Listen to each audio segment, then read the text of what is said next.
Meski tuntutan agar anggota DPR yang bermasalah dipecat, baru dijawab parpol dengan menonaktifkan anggotanya. DPR dan partai politik kini dituntut segera melaksanakan tuntutan masyarakat sipil. Salah satunya menstop berbagai macam tunjangan dan fasilitas bagi anggota DPR, serta mempublikasikan transparansi anggaran.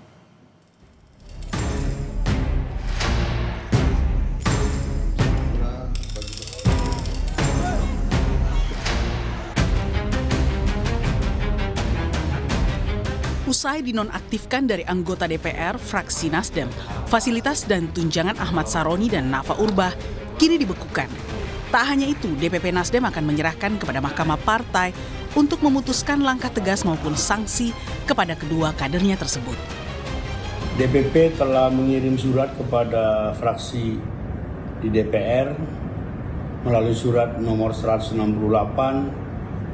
untuk membekukan semua fasilitas atas kedua orang tersebut, baik gaji, tunjangan, dan fasilitas lain yang melekat terhadap mereka dalam status kedewanan. Kita akan membawa kasus ini ke Mahkamah Partai. Nanti Mahkamah Partai lah yang akan memutuskan kasus ini secara final dan mengikat. Tak cukup hanya dengan memecat kader yang bermasalah. Keberanian parpol melalui fraksinya di DPR juga dinantikan publik untuk berani mengevaluasi program-program unggulan pemerintah yang butuh anggaran besar.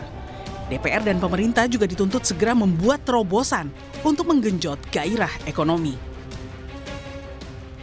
Ya, kalau nengok dari itikat dari partai sampai hari ini saya belum melihat itu ya. Mereka ingin mengundurkan diri. Tapi ini bisa menjadi pertimbangan presiden di luar bahwa publik menuntut pemecatan atau mereka mengundurkan diri untuk menaikkan standar kita berbangsa dan berdemokrasi, Mas. Dan kita menunggu itu. Dan kalau partai berani melakukan itu, kita akan mengapresiasi dan akan mengingat selamanya bahwa Golkar, Nasdem, PAN, atau PDIP, ataupun partai-partai yang lain siap untuk lebih baik. Dan saya berharap memang ada semacam evaluasi total untuk program-program besar yang dilakukan pemerintah sampai sekarang ya. Sehingga relaksasi dari penyesuaian nanti bisa memberikan stimulus kepada publik, apakah lewat ya biasanya kan dari Pak SBY sampai Pak Jokowi ada semacam bantuan langsung tunai, Mas Mario, ataupun ada insentif fiskal yang lain untuk kalangan dunia usaha ataupun inisiatif-inisiatif ekonomi lain yang bisa membuat masyarakat tidak terlalu merasakan himpitan ekonomi itu. Menanggapi tuntutan agar wakil rakyat lebih peka dan transparan, Ketua fraksi Golkar di DPR Sarmuji menjelaskan, jika baru di periode ini DPR membentuk Badan Aspirasi Masyarakat. Meski begitu, Sarmuji sadar badan tersebut harus mereformasi jiwa kinerjanya. Pimpinan sudah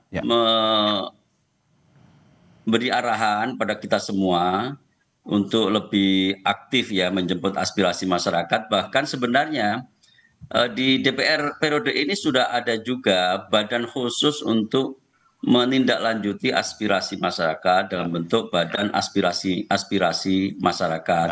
Tetapi memang yang harus kita perbaiki, jujur saja yang harus kita perbaiki ini jiwanya, rohnya. Kita introspeksi, kita memperbaiki jiwa kita bahwa ke depan, hari-hari ke depan akan diisi dengan jiwa yang penuh keterbukaan dan transparansi.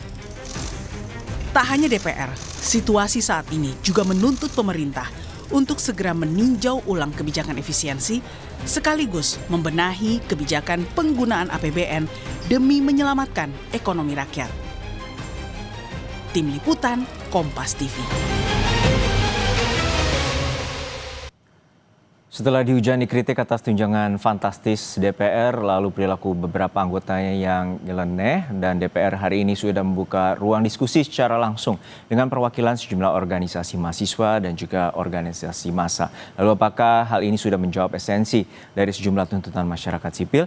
Kita bahas bersama anggota DPR fraksi Partai Golkar Ahmad Doli Kurnia dan juga mantan Ketua BEM Unpad yang juga konten kreator lawan buta politik Firdian Aurelio. Selamat petang, Mas Firdian. Ya, selamat petang. Mas. Ya. Mas Surya, ini kita melihat bahwa dinamika DPR telah menyambut dan juga membuka ruang diskusi terkait dengan aspirasi dari kawan-kawan mahasiswa. Anda melihatnya seperti apa dan bagaimana memastikan bahwa komitmen, terutama dari 17+8 yang kemudian menjadi tuntutan para mahasiswa terkait dengan tunjangan fantastis dan juga sejumlah tuntutan lainnya terhadap pemerintahan dan juga DPR? Sebelum memulai saya pengen menyebut 10 nama, Mas. Afan Kurniawan, Sarinawati, Saiful Akbar, Akbar Basri, Budi Haryadi, Rusman Diansyah, Sumari, Reza Sendi Pratama, Andika Lutfi Falah, Iko Julian Junior. Adalah 10 nama yang bukan hanya sekedar angka. Mereka juga bukan cuma soal statistik kematian. Mereka adalah warga negara yang tiap hari punya cerita, mereka punya keluarga dan mati di tangan negara. Jadi saya berpikir memangnya masih ada sekarang wakil rakyat. Di mana wakil rakyat DPR RI ketika aparat kepolisian memerintahkan untuk melakukan penembakan kepada massa aksi? Di mana DPR RI ketika kemudian 10 orang ini meninggal, malah kemudian eksekutifnya mendorong untuk menaikkan pangkat polisi? DPR RI kan adalah lembaga check and balances, pengawas. Harusnya DPR RI sebagai wakil sipil, wakil rakyat, yang bisa dong mendorong agar penuntasan keadilan untuk korban ini terwujud. Agar aparat tidak lagi menggunakan senjatanya. Kalau perlu, pimpinan tertingginya, Kapolri, ya harus dicopot sepaket dengan reformasi Polri di dalamnya. Militer juga jangan diikut-sertakan di dalam krisis demokrasi dan sipil ini. Artinya DPR belum menjawab esensi terkait dengan penghilangan nyawa dan 10 nyawa ini bukan hal yang bisa dipandang remeh karena ini merupakan bentuk dari represi pihak kepolisian kepada warga atau masyarakat. Iya, betul Mas. Ini tuntutan 17+8 lah yang tadi dibawa teman-teman Mas di audiensi juga, kemudian seluruh fraksi KT lagi membahas ini juga. Di dalamnya nih ya, saya usul buat wakil rakyat kalau memang masih ada wakil rakyat. Salah satu tuntutan yang paling mudah tercapai kalau kalian semua masih punya political will adalah bentuk tim investigasi independen untuk mengawal seluruh korban kekerasan aparat selama sepekan demonstrasi terakhir. Termasuk ada kawan-kawan kami yang sekarang dikriminalisasi paksa, Mas. Ada Harik Anhar, Del Pedro Marhen, Syahdan. Ada 20 lebih yang menghilang. Versi laporan Kontras, hilang Mas di era ruang kaca penuh kamera gini, hilang. Di Unpas sendiri, mantan kampus saya, ada salah satu mahasiswa yang kemudian saat aksi diculik, kemudian hilang kesadaran dan dibuang ke rumah sakit, Mas. Sekarang masih koma. Artinya kalau sekarang saya pengen ngomong wakil rakyat harus ngapain, political will paling pertama, bentuk tim investigasi independen. Karena kalau polisi yang harus investigasi sendiri, polisi aja bilang penembakan gas air mata di Unpas Unisba, itu mah karena angin aja masuk kampus. Konyol kan? Nggak akuntabel, konflik of interest. Libatkan sipil, libatkan akademisi, libatkan berbagai elemen organ media dan sebagainya untuk menginvestigasi berbagai kekerasan ini. Baru masuk ke tuntutan-tuntutan lainnya. RU perampasan aset, RU masyarakat hukum adat. Tapi paling pertama, keadilan buat korban dulu dan tarik seluruh senjata, baik itu polisi dan militer, dari pengamanan-pengamanan sipil. Karena kami ini punya tuntutan damai, Mas.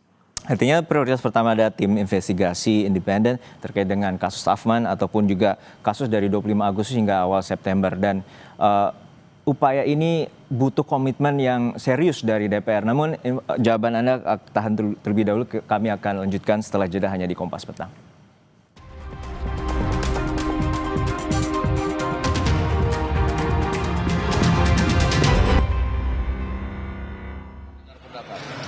Boleh dicek misalnya di KUHAP itu sampai sekarang belum selesai karena memang masih terus menerima aspirasi dari publik maupun juga termasuk adik-adik dari mahasiswa.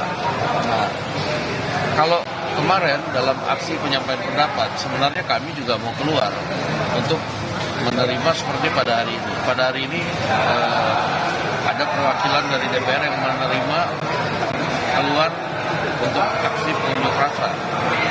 Tetapi kalau yang kemarin-kemarin begitu kita mau keluar itu sudah bukan murni unjuk rasa, ada pihak-pihak penumpang gelap yang tentunya suasana di lapangan tidak kondusif.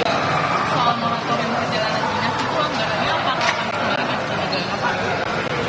Ya seharusnya kalau moratorium perjalanan dinas bila tidak dilaksanakan tentunya uangnya tidak dialihkan ke kegiatan lain tapi dikembalikan ke negara. Saya nggak hafal lagi. Pak, terkait anggota yang telah dinonaktifkan bagaimana, Pak? Terkait anggota DPR yang dinonaktifkan itu bagaimana kelanjutannya? Ya, pimpinan partai sudah mengirim surat kepada Sekretariat Jenderal DPR bahwa untuk anggota yang dinonaktifkan itu diminta untuk tidak dikeluarkan fasilitas yang terkait dengan kedewanan, termasuk gaji dan fasilitas lain. Bang, soal komitmen soal rancangan perampasan aset ini DPR gimana? Soalnya jadi salah satu desakan juga agar segera Ya tadi sudah disampaikan kepada adik-adik mahasiswa bahwa undang-undang perampasan aset itu terkait dengan beberapa undang-undang yang saling terkait dan supaya tidak kontinu. Terakhir kami sudah sampaikan bahwa tinggal menunggu KUHP selesai, kita akan bahas undang-undang perampasan aset karena itu saling terkait. Nah, ini undang-undang perampasan, undang-undang KUHP-nya masih terus menerima partisipasi publik. Tapi kami sudah sampaikan kepada pimpinan Komisi 3 bahwa sudah ada batas limit yang mesti kita selesaikan karena partisipasi publiknya sudah banyak dan sudah cukup lama. Mudah-mudahan sebelum akhir masa sidang ini yang untuk KUHP sudah dapat diselesaikan sehingga kita bisa langsung masuk ke pembahasan rancangan undang-undang perampasan aset. Bang, untuk status Bang Adis kan sekarang nonaktif, Bang.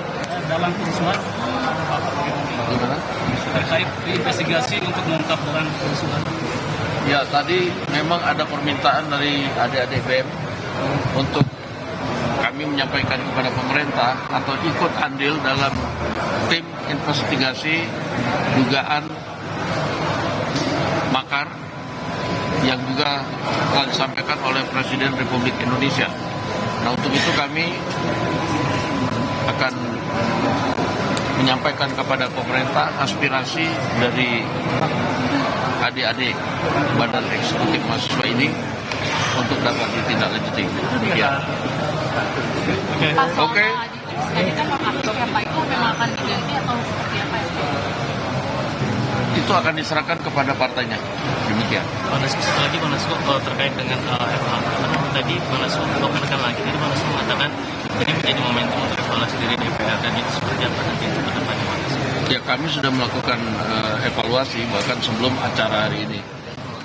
Ya, itu tadi pernyataan dari Sufmi Dasko Ahmad, Wakil Ketua DPR terkait dengan pertemuan dengan sejumlah perwakilan BEM seluruh Indonesia dan juga sejumlah aspirasi dan tuntutan yang telah dikemukakan oleh mahasiswa bersama dengan pimpinan DPR. Dan tadi dari pernyataan Sufmi Dasko bahwa komitmen untuk mengevaluasi dan juga menstop tunjangan fantastis dan juga akan tetap menyelesaikan tentang RUU perampasan aset termasuk juga terkait dengan tuntutan tim investigasi dan juga akan diinisiasi bersama dengan pemerintah.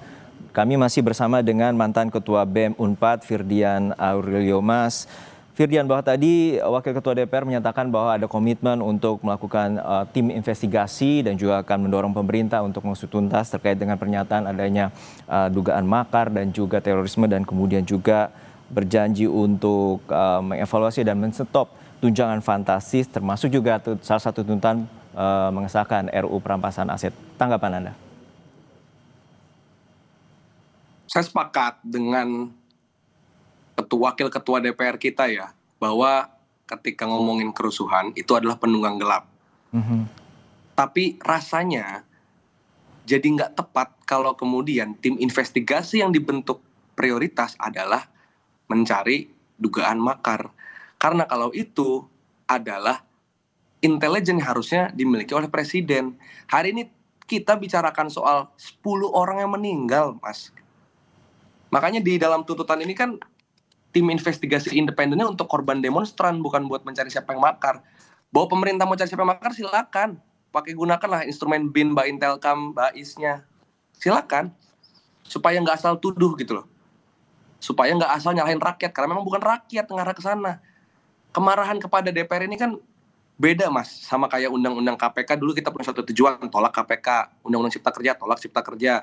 Undang-undang TNI, tolak Undang-undang TNI. Hari ini tuh kompilasi dan akumulasi kemarahan atas kesenjangan ekonomi yang terjadi, jutaan pengangguran, kemiskinan yang terjadi, dengan pejabatnya bermewah-mewah, pejabatnya joget-joget, pejabatnya tone deaf atau nirempati. Nah, poinnya tuntutan kami itu nggak cuman mengarah ke soal perampasan aset. Makanya ada 17, 14, 8. Dan yang paling penting adalah sekarang keadilan untuk korban. 10 orang meninggal, 1 meninggal aja harusnya menjadi kegagalan negara. Ini 10. Dan kalau di Korea Selatan, ketika waktu itu mau ada darurat militer, anggota parlemen sampai menjat-menjat pagar. Nah di kita DPR-nya kok baru muncul sekarang gitu loh. Kemarin kemana ketika di Kuitang lampu dimatiin, senapan ditembak, Kapolri bilang tembak saja. Kami juga telah berupaya menghubungi sejumlah anggota DPR, namun saat ini belum ada yang dapat merespons untuk membahas bersama dengan wakil ataupun mantan Ketua BEM Firdian Aurelio. Mas Firdian, untuk saat ini ada juga tenggat waktu yang diberikan oleh kawan-kawan mahasiswa terhadap DPR dan juga pemerintah maupun juga polisi dan TNI. Untuk saat ini seperti apa komitmen dan juga komunikasi dengan teman-teman mahasiswa terutama dari BEM Unpad terkait dengan tuntutan mahasiswa 17+8? Ya, untuk teman-teman mahasiswa, kami berkomunikasi, ya kan. Terus misalnya kalau saya pribadi karena udah alumni jelas ya, saya terkonek bersama teman-teman konten kreator yang ikut membuat ini nih, ya kan. Begitupun dengan teman-teman LSM maupun serikat buruh, alias teman-teman gerakan sipil, komunitas, dan lain sebagainya. Nah, bab soal deadline gini deh. Ini kan kami ini mencoba melakukan aksi-aksi damai ya, termasuk audiensi teman-teman mahasiswa itu hal yang bagus lah, karena kan menunjukkan bahwa kami open to dialog. Bahkan kalau jadi pun nantinya teman-teman gerakan sipil ini pengen bikin aksi di hari Jumat, tanggal merah tuh harusnya libur istirahat, kita mau tetap aksi damai. Kita pengen nyampein aspirasi, kalau perlu nyalain lilin sebagai bentuk solidaritas untuk korban yang meninggal dan lain sebagainya. Dan tanggal 5 persis hari Jumat nih tuntutan ini nih. Pertanyaannya, DPR udah dikasih tuntutan ini selama sepekan terakhir, dikerjain nggak? Mas aja kan sebagai misalnya di sini jurnalis, reporter dan sebagainya dikasih deadline sama bos 1 hari ya selesai, harus selesai gitu, suka atau nggak suka. Masa iya DPR udah dikasih gaji fantastis, kita kasih 5 hari deadline mager-mageran ngerjainnya. Kalau di kantor deadline nggak lolos kan dipecat. Nah kalau ini apa? Makanya sekarang kita mau melakukan aksi-aksi damai seperti yang pemerintah harapkan dan seperti yang masyarakat inginkan. Baik. Maka jangan sampai harapannya DPR itu di tanggal 5 tidak menepati. Karena kalau enggak nanti ya wajar aja kalau warga jadi marah gitu loh Mas nantinya. Baik kita nantikan bagaimana komitmen dari wakil rakyat terutama menyerap aspirasi rakyat dan juga tuntutan 17+ mahasiswa dan juga rakyat terkait dengan penuntasan, pengusutan maupun investigasi dari 10 nyawa yang hilang pasca demo 25 Agustus kemarin dan juga sejumlah tuntutan bagi pemerintah, DPR, TNI Polri dan juga kementerian. Terima kasih atas waktunya mantan Ketua BEM Unpad Mas Firdian Aurelio telah bersama kami di Kompas Petang.